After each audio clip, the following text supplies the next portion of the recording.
Silva. I mean, I think there isn't a Brentford fan who isn't excited about him coming back as well, because it's been so long and we know what he can do in that squad. He is a creator as well. He is somebody who loves to drive forward, and I think we have missed that at times. So I'm so pleased to see him back.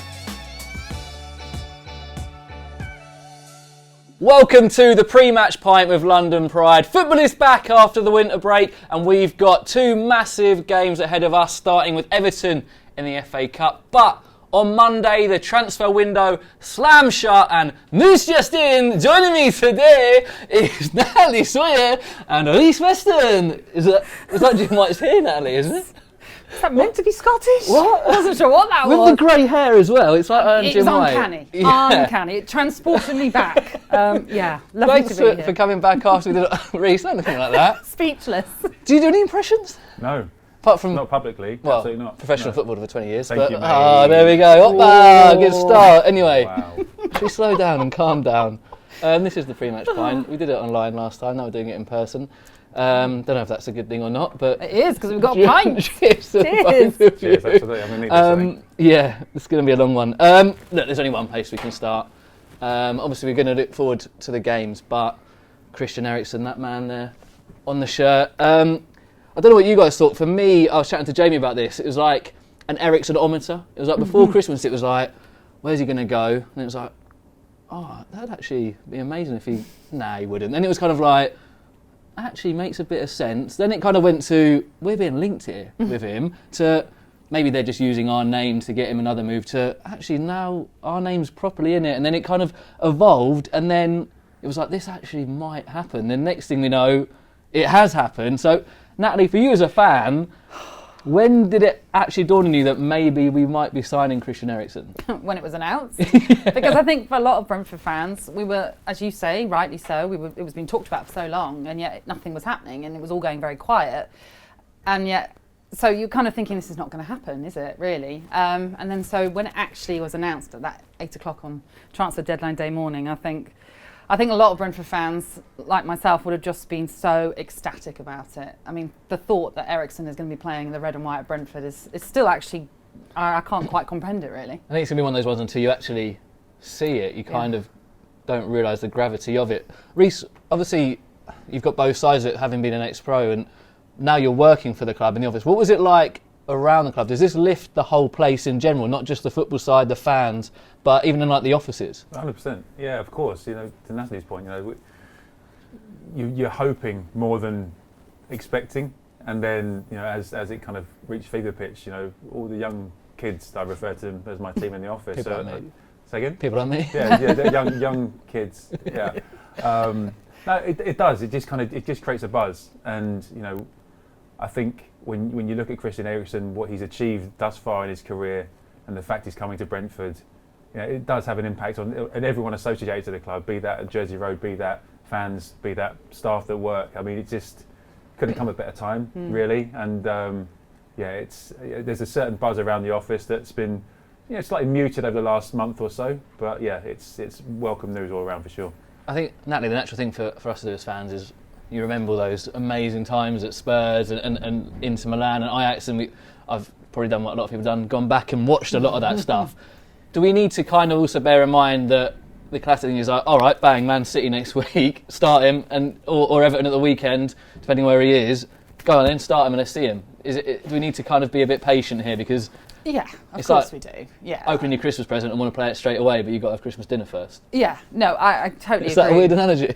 Slightly, but No, but I understand what you're saying. I mean, there is a huge expectation on him already, and everyone expecting him to hit the ground running, which he isn't really going to do. And when they deem him fit to play a game, well, we only have to wait and see when that will be. But he isn't going to be match fit yet. We know that already. But equally, at the same time, at some point, he's got to be thrown in. Obviously, I imagine the Everton game is too soon. Manchester City might be a little bit too soon as well. But whenever it is, the reception he's going to get from Brentford fans, it's going to go through the roof. It's going to be amazing. And look, I think, again, looking at all those things, you can see all the quality player he is, elite footballer. This is another planet to what we've kind of seen at Brentford before. Reece, what will he actually bring as a player to this squad, do you think? Well, we were speaking previously, weren't we? I think prior to getting promoted, our squad didn't have any relative Premier League experience. And I think having someone of Christian's pedigree coming in now, it just raises, I think it raises standards. I think you look at someone that's been at the top level that a lot of our boys are aspiring to get to, and they're doing a great job of it. But someone that's been there, done it, and is now coming in to Brentford to impart his experience, his professionalism. It can only galvanise and hopefully inspire the guys to step up a notch, and I think it will. And I think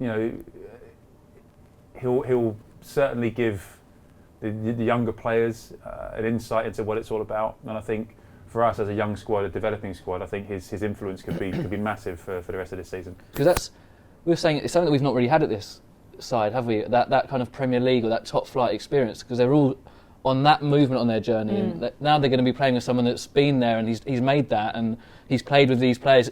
He's not just played with, he's played himself at this high level, but he's played with your Harry Kanes, your Lukaku's, and all these incredible players all around the world, right? So that can only be a good thing. Those are little conversations around the training ground, right? Of course. The signing, let alone, just gives a lift to that squad. I'm sure it does. There'll be players.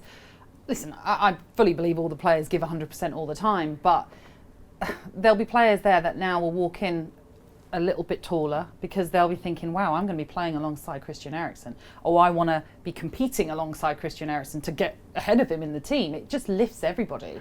And when you've got someone of his calibre coming in, I think in general it just brings so much positivity to that squad that they have to harness it and go with it, really. Do you think we're going to have to change the way we play to accommodate him? Because sometimes you say that, like, because sometimes we've gone fairly direct, right? Gone straight into Ivan, play off Ivan and things like that, or play around the corner into Brian. Now you've got Christian Eriksen, do you play slightly different way? It's a good question, Stu, for a change. Thanks, mate. Landlord, it's the landlord. I think it's a dangerous one in some respects. You and I speaking on the train earlier on, around the changing of formation, the changing of style. But when you look at the season objectively, where we are currently, 23 points at this stage, we are in good shape. Obviously, there's been some tough bits in between to get us to this point, and unfortunately, we're kind of at the back end of one of those poor runs. But if you look at it as the season in entirety, we're in good shape. So to make those kind of fundamental changes to accommodate one player now could be quite risky. But having said that, you need to get the best out of Christian Eriksen. We know he's going to bring exceptional delivery from set plays. He can see a pass probably better than most, and in order for him to be effective, he needs the ball. So, yeah, of course, I don't think we've purposely set out to be more direct necessarily. I think we just defaulted to that kind of play based on who we've been playing against. But at the start of the season, we touched on it in the last show. At the start of the season, we were on the front foot, much like we saw against Man United in the first half, on the front foot, taking games to people. Having possession in the final third, which has been lacking of late. And I think, if we are going to accommodate Christian in some way, shape or form, we need to be able to play through the lines a little bit more. And I think it will be worked on in training, or have to be worked on in training. Otherwise, he's going to be able to give a sore neck otherwise, isn't he? The ball bypassing. And it would be naive if you sign someone of his quality that, yes, I know we don't quite know if it is going to be the Eriksen of old, but you hope he'll be at least 80% like that, if not 100%. He is a ball carrier, he is a creative player, you want the best out of him. So yeah, playing direct football is not going to get the best out of Christian Eriksen, and that won't look great on Thomas Frank, will it? So I think Thomas Frank knows to get the best out of Eriksen, he has to have the ball. So that means you've got to get it to him and not. And having worked with him already, Thomas will know exactly how to use his strengths. Is there a player, do you think, that's going to benefit the most from playing alongside him? Yes, I think it'll help Christian Norgard a lot. There's a huge amount of responsibility on Christian's shoulders. I think as the kind of the linchpin in our midfield, we kind of look to him to steady the ship. Whenever things go wrong, it's usually Christian that's the one that splits his hand up and puts out the fires. But I think having someone like Christian Eriksen alongside him will certainly assist him. Obviously, again, I'm sure we'll speak about it a bit later on, but Josh potentially coming back into contention. Vitali as well, young player that's played an incredible amount of football in a short space of time. Someone like him to look up to Christian, I think that could be Christian Eriksen, I think it could be a really, really interesting relationship there. Yeah. Again, you talk about arm around the shoulder type stuff, for Vitali Janelt, who's young kid, to have him as a mentor and to look at him and learn from his ways, and I think that'll be really, really helpful for young Vitali as well. I think you've mentioned that player there. I think we need to move on to this news this week. Josh Da Silva and David Raya playing, an hour at Aston Villa Park. It's a very strong Aston Villa side. Obviously we lost 2-1, but Josh getting on the score sheet. I mean, what a week it's turned out to be. Ericsson on Monday, and then you see those two come through an hour. Just how big is that going to be for us, the return of these two, Natalie? Oh, well, obviously, I mean, David Raya, it was so pivotal to our early form. That distribution he has, we've lacked, sadly, And listen, I think Alvaro Fernandez has grown as he was given more opportunities. Obviously, they made a change with Jonas Lössl coming in.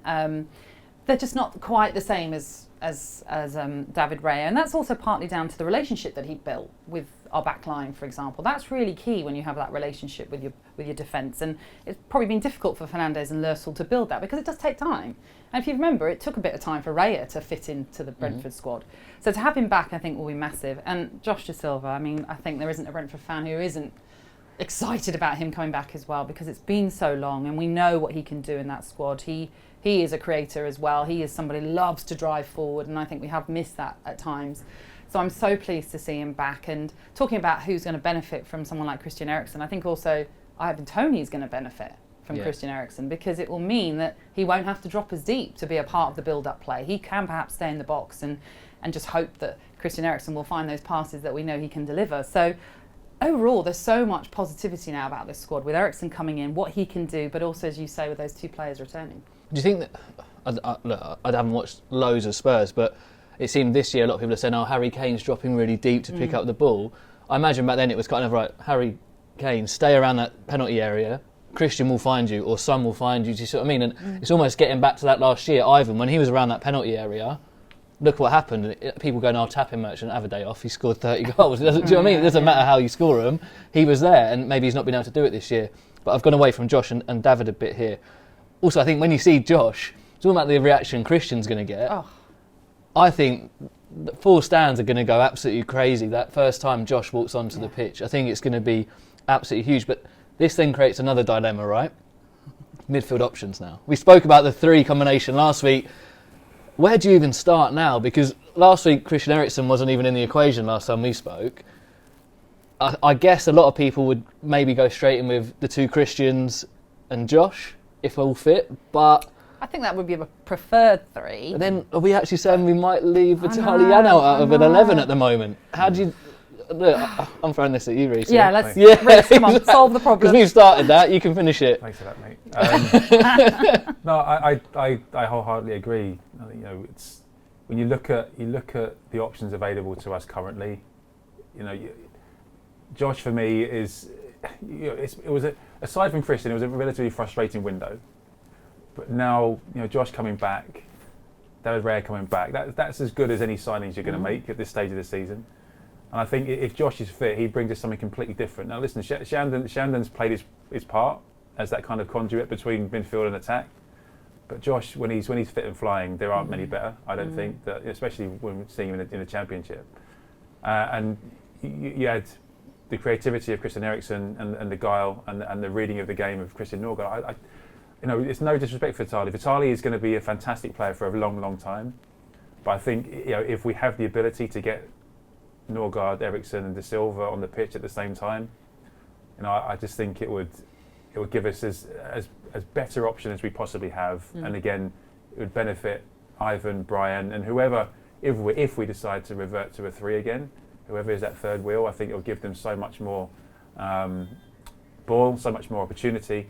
And I think that's for me, that's where my head's at with those three. Because you're talking about the three, and maybe we might get onto this. Well, in fact, let's just do it now.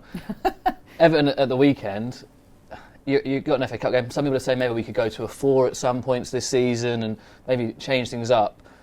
If you went to say a 4-3-3, could you accommodate everyone and put someone like Christian Eriksen out wide drifting in, or do you think that's a waste of him out there? Or Josh Da Silva's played out in that before when we're in the Championship, or is that a waste of those people out in those positions, do you think? Oh, good question, really. I'm on fire today, You aren't I? really are, landlord. Goodness me. I'll do some research and then you got to A pint suits him. I think that's what it is. I think I would prefer Eriksen to be more central, really, than out wide. But you're quite right to then bring up the Josh De Silva issue. But he's done it before, so there's no reason. If you want to accommodate them, then that may be the way to do it.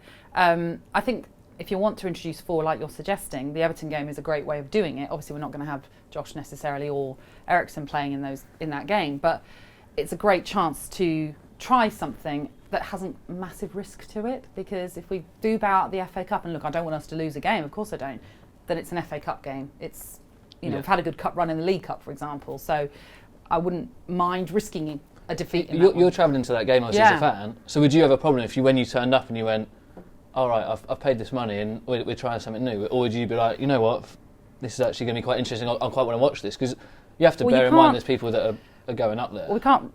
Yes, and I understand what you're saying. Yeah. I do, of course, but I don't want them to risk it against Manchester City, because we could get a whipping, and then Palace at home. I don't want to risk that either, because that's our home game. Yeah, So it's the you'd most rather sensible do game. it. Yeah, it is the most sensible to do it against Everton, really. As much as you're quite right, there are fans travelling and paying good money to go, and you don't want us to lose badly. But that is one opportunity to just try something different. Yeah, and looking at that, when you have that 4 then, say you were going to try the 4, again, who do you use in that 4? Do you go Adja as a fullback and Ethan and Pontus in the centre? That's my thought process. I think Chris Adja's shown he's more than capable of being a ball carrier. He's just seen striding forward purposely from the right hand side of a 3. I don't think there's too much difference from doing that in a 4. You could stick with Mads potentially, but I think in terms of the balance and form at the moment, I think that would make the most sense having Chris as the right back, Pontus and Ethan and Rico. I think that's a decent balance in terms of a 4. And then I also looking up top, I'd like to see Ivan, Brian, and potentially one of Johan Visser and maybe Sergi a bit further forward. Now, obviously Sergi's been deployed as a right or left wing back for the majority of this season, but up at Leeds, I thought he did quite well playing in a more advanced position. So it's an opportunity. You're right, Natalie. It's an opportunity to potentially have a look at it. It's the least risk associated to trying, and if you don't try, you don't know, because we could blitz Everton by playing 4-3-3 at the weekend, and all of a sudden Thomas has got a massive decision to make going into the City game. But Everton won't anticipate a 4-3-3. Of course they won't. So that's why it would be interesting as well. But then you're like, well, now almost yeah, giving now yourself you don't know more what to do. problems, because you're going, Well, no, do we go back to what we had? Yeah, but it's a good problem. Yeah. That's a better problem. it's a good problem, but also our season's not going to be defined by Man City away. Let's be brutally honest about it. Our season's not going to be defined by Everton away. Our season could well be defined by Crystal Palace at home. But then what do you do if you've just beaten Everton with a different formation, but your tried and tested's done you pretty well? You're saying 23 points. We'll have a point. Yeah, 23 points at this stage. Then you got Palace, which is a really important game, and you go, oh, but we did well in the FA Cup last week. Is that a big enough sample size to go for that in that league game? I think what it does do, Stu, it gives Thomas and Brian the option. Right. Because if they're on the fence a little bit about making those kind of wholesale changes, having tried it and tested it against the Premier League opposition, is either going to go one of 2 ways. Then potentially during the course of a match, you've got the ability to switch to a back 4, or you can switch from a 4 to a 3, because the personnel you've got are able to play in those positions. But unless you try that, there seems to be a reluctance to try that at the moment. The changes we're making are kind of like for like a wee bit. I mean, there's been some tactical changes, of course, but not wholesale. And I think going into the business end of the season, if you've got the ability to switch from a 4 to a 3 during a match, potentially, you've tried it, you've tested it, you've got the personnel, you know who can play what role within that formation. I think that could be the key. Yep. So try it against Everton potentially. Batten down the hatches against Man City, because that could be anything. But then when you go into the Palace game, knowing full well that, okay, this is how we're going to set up, but if things aren't going to plan, then we've got the ability to switch it back to what we need to. And I think that's where I see the benefit of trying something different at Everton could come into play. And I think we've seen in the past teams in the FA Cup maybe wouldn't put their strongest team out and stuff. Do you think because of the winter break now, we even saw it against Port Vale, we kind of put Mads Bidstrup in the middle, and you see what I mean? But do you think with this, because we've had that break, you can afford to go full strength against Everton? Or the old adage is, you don't want the distraction going into the back end of the season. So just some managers have openly said we'll get out of the cup and focus. I mean, it's a difficult one because you're going up there, so you don't want to. Do you see what I mean? Like, I know. Do you know what? It's a really weird I always dilemma. think in that situation, though, if the manager is honest and says, "Look, this is not going to be my full strength side," then that's my choice to go up there. Yeah. That's my choice to be there and pay my ticket or whatever it is. Oh, admittedly, you'd need to know that before the tickets go on sale, but. Do you play your full strength? I'm not sure you do, ultimately, because I still want to protect my full strength for the league games. So I kind of go there anticipating it won't be a full strength Brentford side, but I expect that and anticipate that. But I think you might go full strength because we've had this break. But at the same time, I'm going there going, if I was going, and I'm not, poor form, but I'd like to see Nathan Young-Coombs get. Do you see what I mean? It's that. Of course, it's also that. Like, absolutely. I'm quite interested to see what would happen if you gave him an opportunity and stuff like that. I think it's a really interesting one. We haven't really spoken about them as well. Do you think they'll go full strength, Reece, with the Lampard and kind of he'll just want to get off to a flying start, won't he? Yeah, absolutely. Talk about new manager bounce, and it's make or break for Frank. Let's be honest. He did okay at Derby. He was backed heavily at Derby. He's gone to Chelsea and done okay. And now he's done well to avoid the Norwich job by all accounts because he was heavily linked with that at one point. But now he's coming back, and Ashley's not shy of kind of swinging the old axe, is he? And they've had a weird kind of 18-month period, Everton. They've invested heavily, but for Frank now, I think this is make or break for him in terms of his managerial career, because if he does well, that's a springboard once again. But if he doesn't, stock falls very, very quickly. And I think he'll be going all out to try and get off to an absolute flyer. He'll be looking for a reaction from his players. He'll have big Dunk splitting feathers on the touchline, trying to get the crowd riled up. So yeah, I think it'll be hostile on Saturday. I think it'll be kind of a fever pitch inside Goodison, and I think he'll be expecting to win. So yeah, I think it'll be a real tough afternoon for the Bees. But that being said, nothing better than spoiling someone's party, is there? Do you know what I mean? And if we go with the experimental lineup and the kids turn up and wipe the floor, then brilliant. And we've beaten them before. Exactly. So we know how to beat them. So there's some extra incentive for the Bees now that they can do it. A cup side that maybe a few weeks ago looked maybe not the most glamorous. Now there's a lot of elements to it that are pretty exciting. So if you are going up like Natalie, and not being a bad fan like myself, hope you enjoy it and safe journey up. Also, we want to know in the comments below what you think. What would be our best midfield combination when everyone is fit? Should we maybe try and test out this 4 at the back on Saturday? Let us know in the comments below. That is it for this time. We only got halfway through. Cheers. I mean, you did a bit better than me. Cheers, everyone. Cheers. And thanks for joining us again. Have a great weekend. You Reds!